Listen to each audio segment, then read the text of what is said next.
brought to you by V-Guard.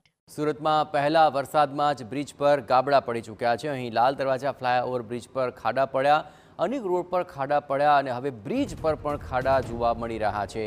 લાલ દરવાજાથી સહારા દરવાજા તરફ જતો આ ફ્લાયઓવર જુઓ। આ ફ્લાયઓવર બ્રિજમાં સાઈડની અંદર ખાડા પડી ચૂક્યા છે। ફ્લાયઓવર બ્રિજ બનાવતી વખતે ભ્રષ્ટાચાર થયો હોવાના આરોપ હવે લગાવવામાં આવી રહ્યા છે। આ ખાડા વરસાદી માહોલમાં જીવલેણ સાબિત થઈ શકે છે।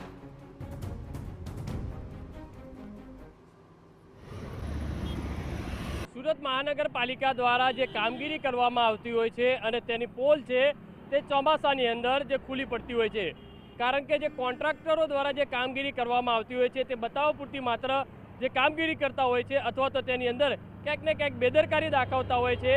ચોમાસાની અંદર તેની જે કામગીરી જે છે તે થતી હોય છે। સુરતની અંદર જે લાલ દરવાજા બ્રિજ છે તે લાલ દરવાજા બ્રિજ છે તે થોડા સમય પહેલાં જ જે બનાવવામાં આવ્યો છે અને પહેલા જ વરસાદની અંદર જોઈ શકાય છે કે રોડની સાઈડ મસ્ત મોટા જે ભૂવા છે તે પડવા લાગ્યા છે।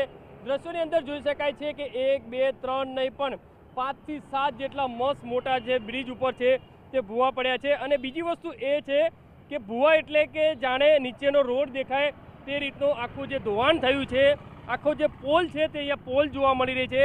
કારણ કે સુરત મહાનગરપાલિકા દ્વારા જે રોડની કોન્ટ્રાક્ટરોને જે કામગીરી આપી દેવામાં આવતી હોય છે અને અધિકારીઓ દ્વારા જે નિરીક્ષણ અથવા તો જે ખાતરી રાખવાની હોય છે, જે ચકાસણી કરવાની હોય છે તે ચકાસણી નથી કરવામાં આવતી અને ક્યાંક ને તેના કારણે બેદરકારી જે છે કોન્ટ્રાક્ટરો જે દાખવતા હોય છે અને ક્યાંક ને ક્યાંક કટકી જે આ જે કટકી મારી હોય તેના દ્રશ્યો છે અહીંયા